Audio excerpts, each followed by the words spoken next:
Okay, so I've just gotten back from seeing Star Trek, and I thought I'd get in front of the camera and give you my thoughts. Now, I'm already blown away by the amazing bipolar reactions to this movie. I mean, this is probably the most divisive issue to hit the Trek universe or Trek fandom since Kirk versus Picard. I mean, like screaming arguments over this thing already.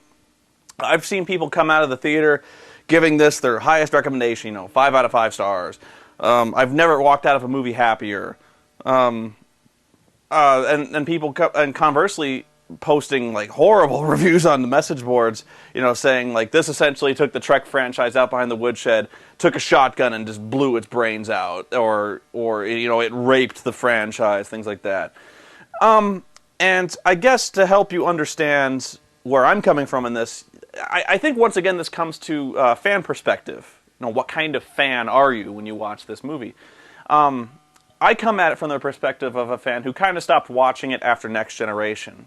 I know this is going to make me a bit of a heretic among Trek circles, but I didn't even really like Deep Space Nine. I understand Deep Space Nine got better after the 4th year, but I just wasn't willing to stick with it that long. I thought Voyager was absolute garbage, and I actually stuck up for Enterprise for a little while, but even then, at its best, I wasn't that impressed with it.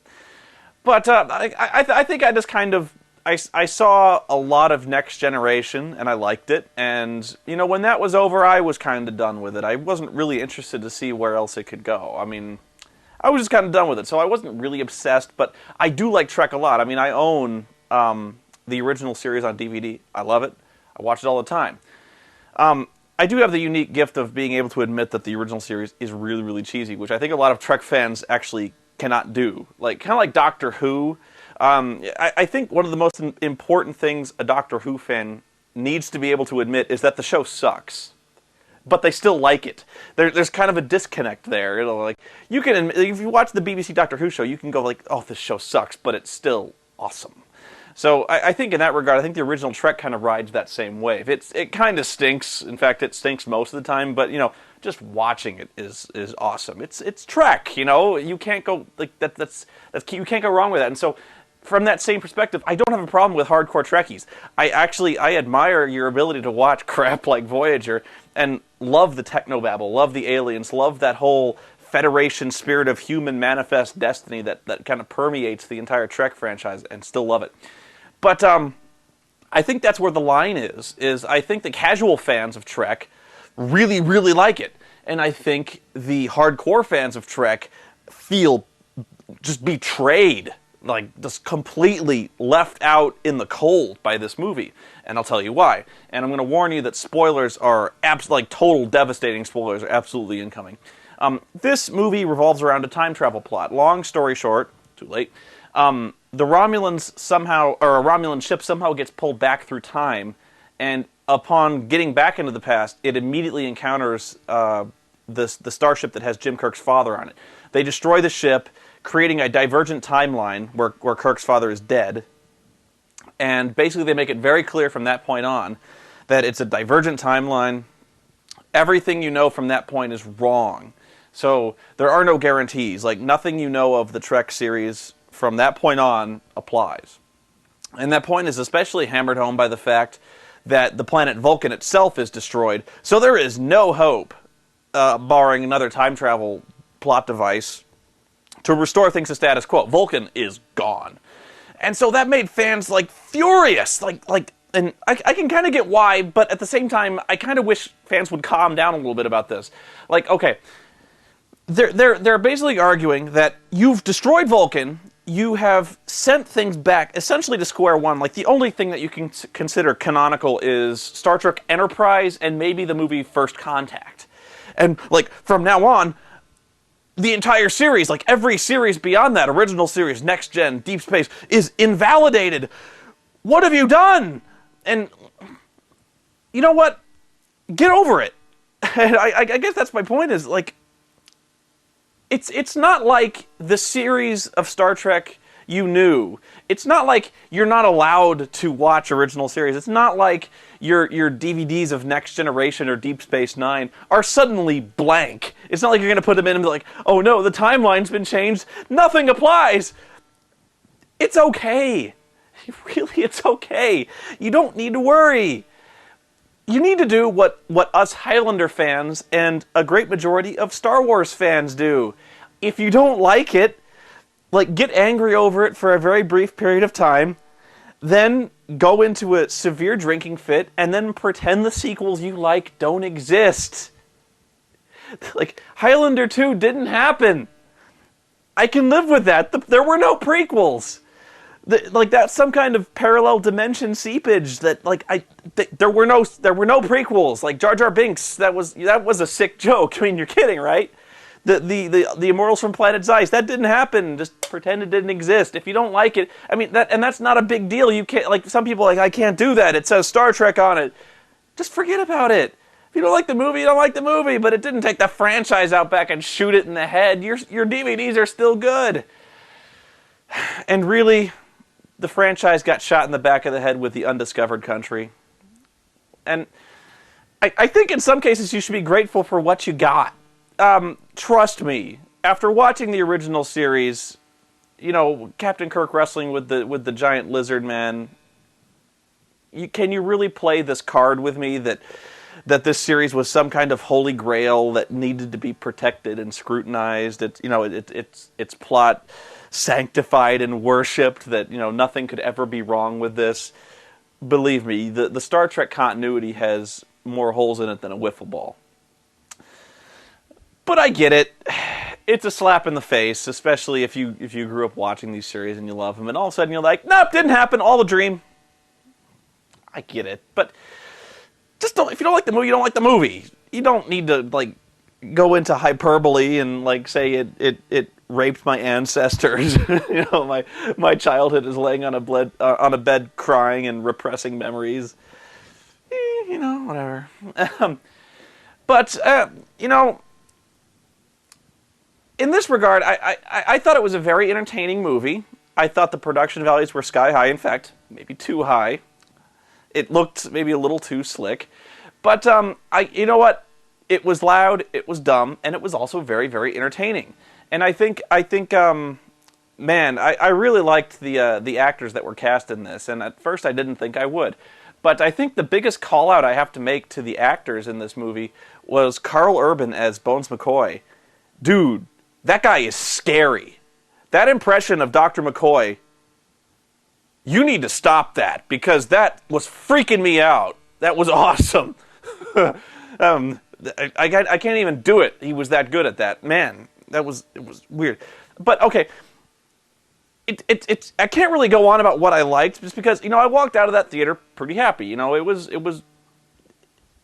lot of people complain that it didn't say anything about the human condition. It didn't have any moral dilemmas. You know, it didn't really deal with the pressing social issues of our time. What do you want it to deal with? You want to deal with waterboarding or something like that? Did you want them to bring a Romulan on the ship and, like, torture him to figure out where Captain Nero was? I don't know. I just thought it was a good plot about a starship saving the Earth. Can't go wrong with that. It's simple, but simple is no bad thing. But there were issues with it. The plot actually was pretty dumb. And I know, like I said, it kind of seems weird for me to defend it at one point and then call the plot outright dumb. But it is.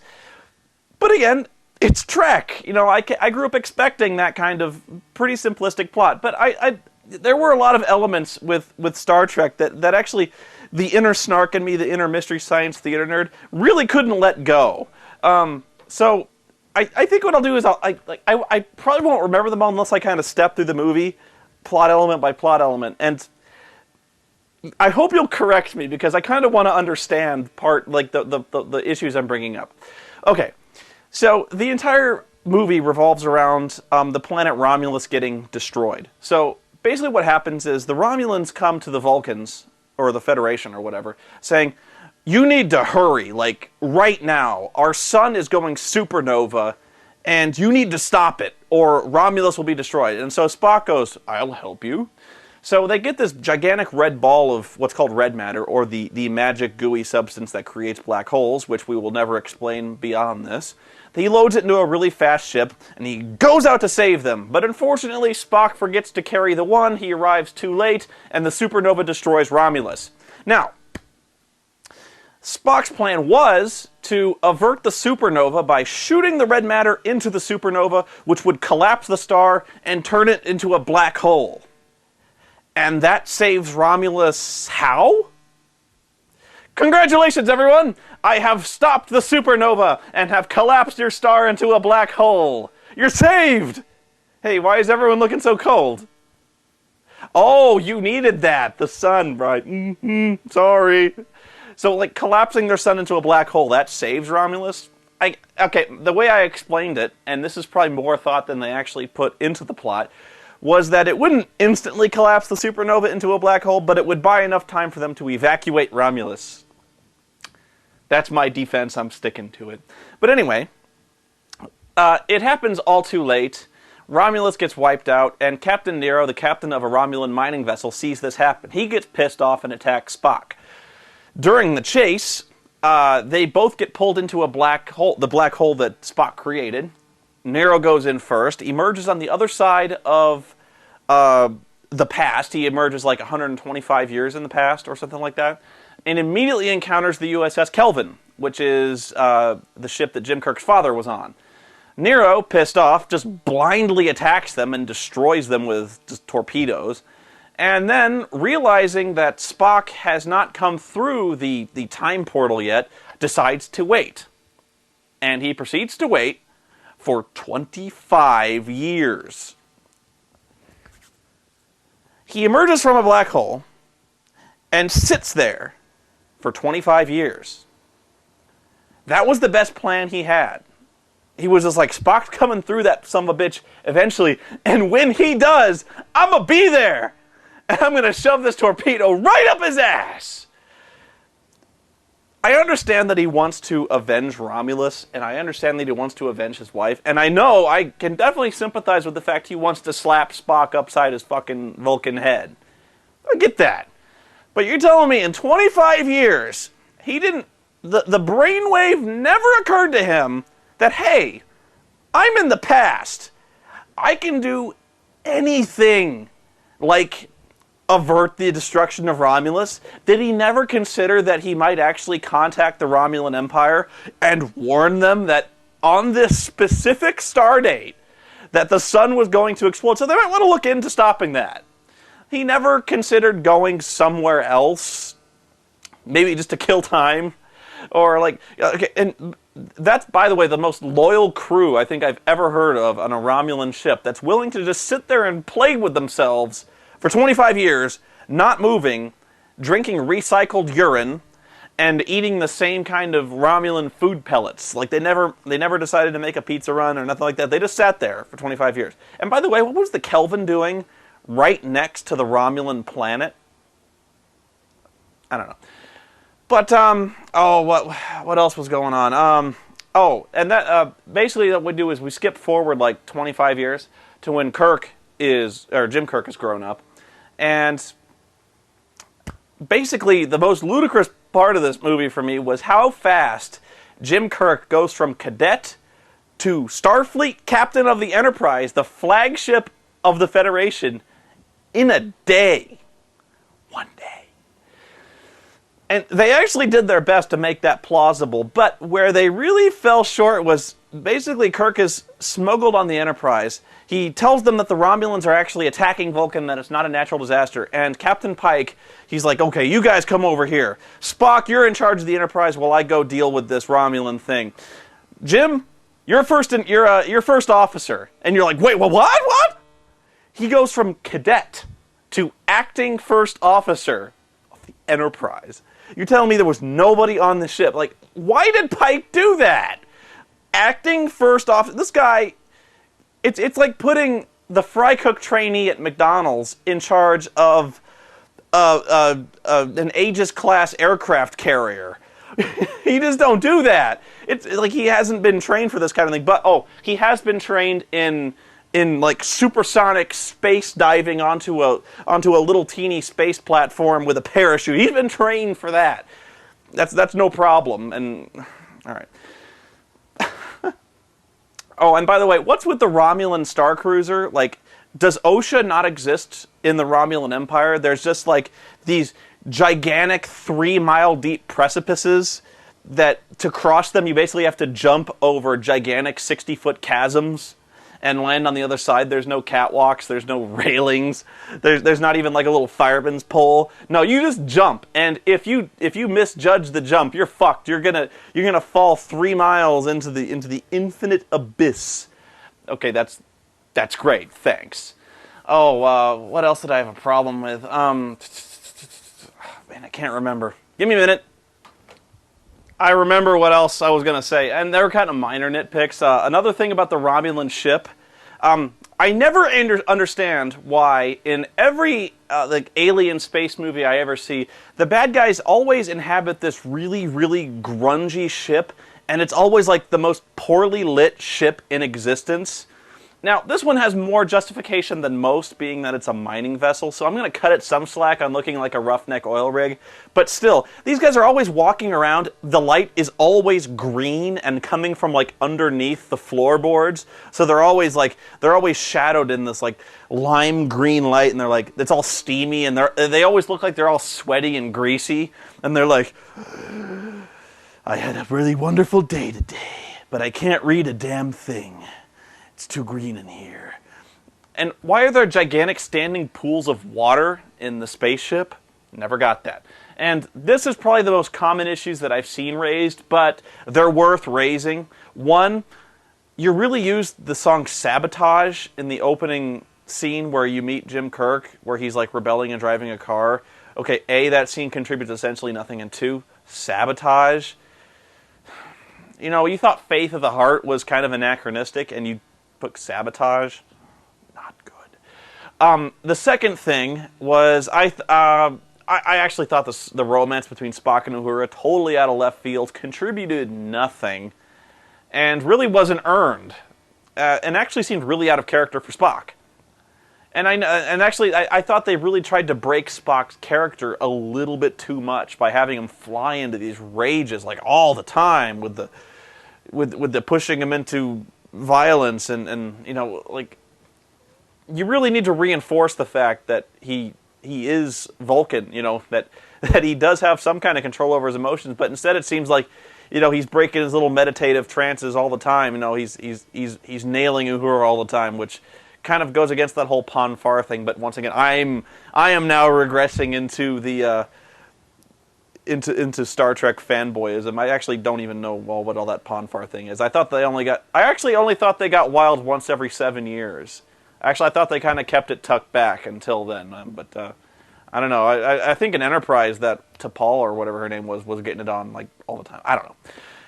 I'm sure you'll clarify it. But you know, I think you could have done a lot worse. Have you seen Star Trek Nemesis? Believe me, be grateful for the faithful adaptations of Trek you can get. And, you know, I thought this was actually very true to the characters. I thought this was very complimentary to all the characters. Like, all the characters were intelligent and effective. They all had something to contribute. And even the characters who were essentially nothing but comic relief, like Scotty and Chekhov, they still were talented. They still had useful stuff to contribute. There was a reason for everyone being there, and it was good to see these guys working as a team, accomplishing great things and overcoming some really fantastic problems. I thought the acting was top-notch, except for the really cartoonish and poorly motivated character of Nero. And actually, I think a lot of what motivated him is on the cutting room floor. There must have been some reason for him, despite being in the past, to want to sit there and wait only for Spock. You know, it's almost like Nero himself had never seen a Star Trek episode. You know, you're in the past. You can do anything. Like, go to the track or something.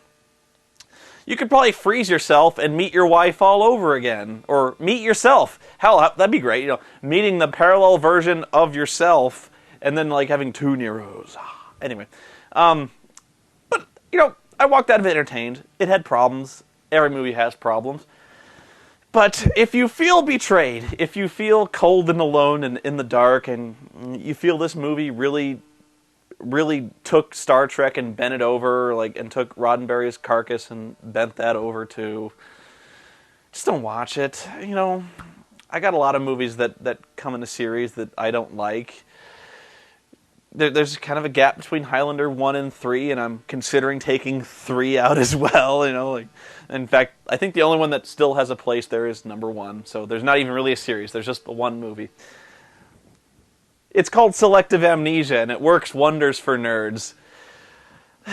So, you don't need to throw away all your DVDs, you don't need to throw away your First Contact uniforms, you don't need to worry that Star Trek the Motion Picture, despite being the first film in the franchise, is no longer good.